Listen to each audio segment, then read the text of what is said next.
1347년 어느 날 유럽 인구의 3분의 1이 사라졌어요. 흑사병이었죠. 사람들은 절망했어요. 신이 우릴 버리신 건가? 교회는 답을 주지 못했고 세상은 그저 어둠뿐이었죠. 그런데 말이에요. 바로 그 어둠 속에서 인류 역사상 가장 찬란한 빛이 터져 나왔어요. 예술가들은 신이 아닌 인간을 그리기 시작했고, 과학자들은 교회가 아닌 자연을 연구하기 시작했고, 탐험가들은 지도 밖 미지의 세계로 떠났죠. 오늘은 그 이야기예요. 중세의 어둠을 뚫고 깨어난 인간의 눈, 르네상스와 대항해 시대. 여러분 중세하면 뭐가 떠올라요?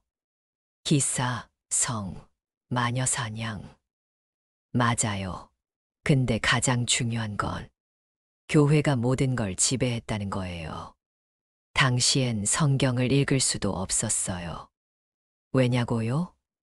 라틴어로만 쓰여 있었거든요. 일반 사람들은 읽을 수가 없었죠. 그러니까 신부님이 하는 말이 곧 진리였던 거예요. 근데 14세기 중반 흑사병이라는 재앙이 터졌어요. 1347년부터 1353년까지 유럽 인구 7,500만 명 중 2,500만 명이 죽었죠. 상상이 돼요? 3명 중 1명이 사라진 거예요. 사람들은 교회에 매달렸어요. 신부님, 우리 어떻게 해야 돼요? 근데 신부님들도 답이 없었던 거죠.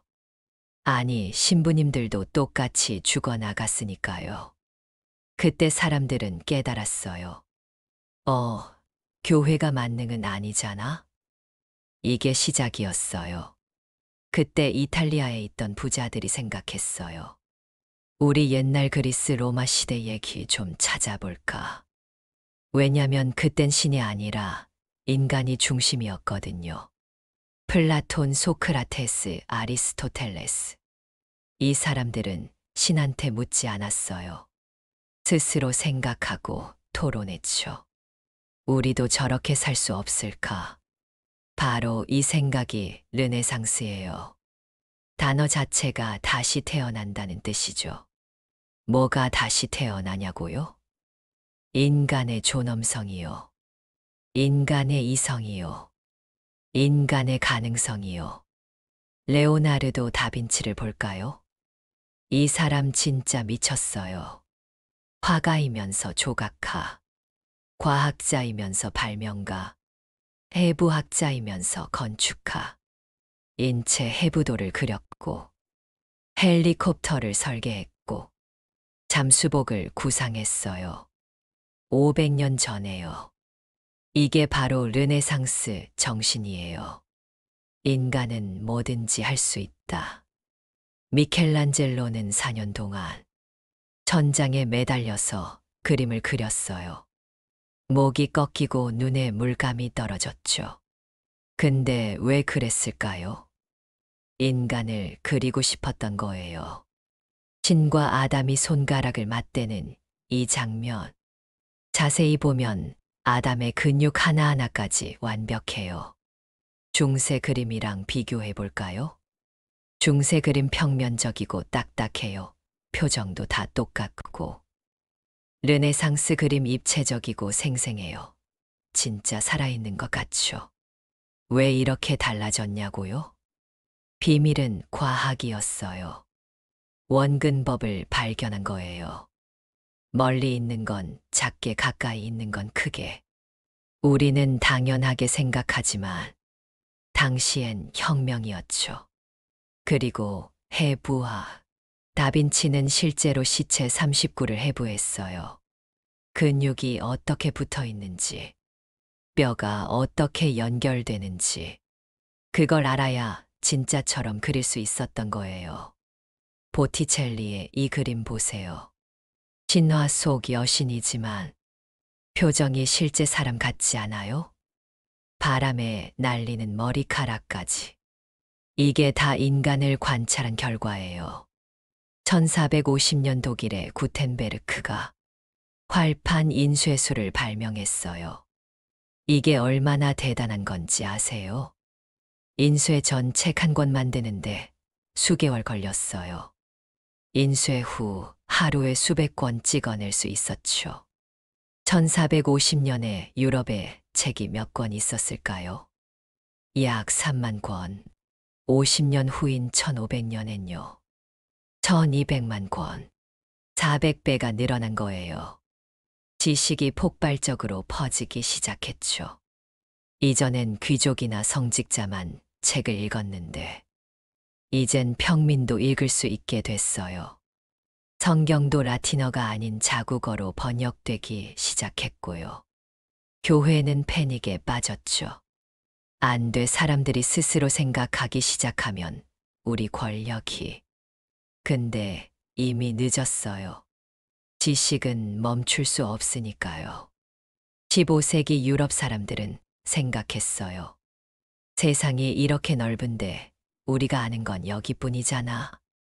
당시 유럽인들이 아는 세상은 이게 전부였어요. 아메리카, 몰라요. 오세아니아, 몰라요. 지도 끝엔 이렇게 써 있었죠. 여기서부터는 괴물이 산다. 근데 포르투갈 왕자 엘리케는 달랐어요. 괴물이고 뭐고 직접 가보면 되잖아. 그는 항해학교를 세우고 최고의 선원들을 훈련시켰어요. 더 빠른 배를 설계하고 더 정확한 지도를 만들었죠.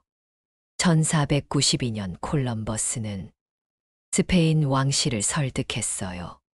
저한테 배 3척만 주시면 인도 가는 새 길 찾아올게요. 왕실은 반신반의했죠. 근데 콜럼버스 계산이 완전 틀렸어요. 지구 둘레를 절반으로 잘못 계산한 거예요. 진짜로 인도까지 갔으면 다 죽었을 거예요. 근데 운 좋게도 중간에 아메리카 대륙이 있었던 거죠. 1492년 10월 12일. 콜럼버스는 죽을 때까지 이게 인도인 줄 알았어요. 그래서 원주민을 인디언이라 불렀죠. 완전 웃긴 실수인데 이 실수가 세계를 바꿨어요. 1519년 마젤란은 지구를 한 바퀴 돈 최초의 인류가 됐어요. 출발할 땐 270명이었는데 돌아온 건 18명 뿐이었죠. 3년 동안 폭풍을 만났고 식량이 떨어져서 쥐를 잡아먹었고 괴혈병으로 반이 죽었고 마젤란 자신은 필리핀에서 전사했어요. 근데 그들은 증명했죠. 지구는 둥글다. 바다로 연결돼 있다. 세상은 우리가 생각한 것보다 훨씬 넓다. 대항해 시대 이후 세상이 어떻게 바뀌었을까요? 유럽에서 감자, 옥수수, 토마토가 들어왔어요. 아메리카에서 말소, 밀이 들어왔고, 아프리카에서 안타깝게도 노예무역이 시작됐어요. 모든 게 긍정적이진 않았어요. 원주민들은 유럽인이 가져온 천연두로 90%가 죽었고 후 식민지 착취가 시작됐고 문명의 충돌이 일어났죠. 하지만 부정할 수 없는 건 세상이 하나로 연결되기 시작했다는 거예요. 고립된 세계가 아니라 글로벌 네트워크가 형성된 거죠. 중세의 어둠 속에서 인간은 스스로 빛을 만들었어요. 신에게만 의지하지 않고 자신의 손으로 그림을 그렸고 자신의 머리로 생각했고 자신의 발로 세상을 향해 나아갔죠. 르네상스가 없었다면 과학혁명도 없었을 거고 산업혁명도 없었을 거고 지금 우리가 사는 세상도 없었을 거예요. 인간이 깨어난 그 순간 역사는 완전히 바뀌었습니다. 핵심 정리. 르네상스 인간 중심 사고의 부활, 인쇄술 지식의 민주화, 대항해 시대 세계의 연결, 의의 중세 근대로 가는 다리,